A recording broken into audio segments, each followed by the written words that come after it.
ایک بہو اپنے سسر سے تنگ تھی، روز جھگڑے ہوتے تھے۔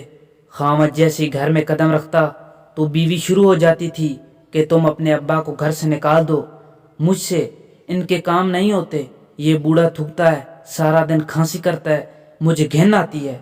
ایک دن خامد گھر آیا تو اس کی بیوی گھر چھوڑ کر جا چکی تھی اور یہ پیغام چھوڑ کر گئی تھی کہ جب اپنے ابا کو گھر سے نکال دو تو سندیسیہ بھیج دینا، میں خود ہی واپس آ جاؤں گی۔ بیٹے نے مجبوراً اپنے ابا کو کندھوں پر اٹھایا اور جنگل کی طرف لے گیا۔ شدید گرمی کا موسم تھا۔ بیٹے نے ایک درخت کی چھاؤں میں اپنے ابا کو بٹھا کر معافی مانگی اور جانے کے لیے کھڑا ہوا۔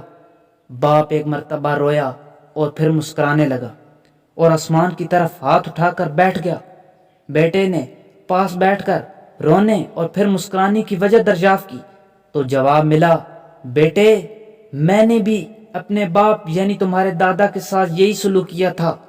وہ وقت یاد آ گیا تو آنکھوں سے آنسو نکل آئے، مگر میں اپنے باپ کو دھوپ میں بٹھا کر واپس چلا گیا تھا جبکہ تم نے مجھے درخت کی چھاؤں میں بٹھایا۔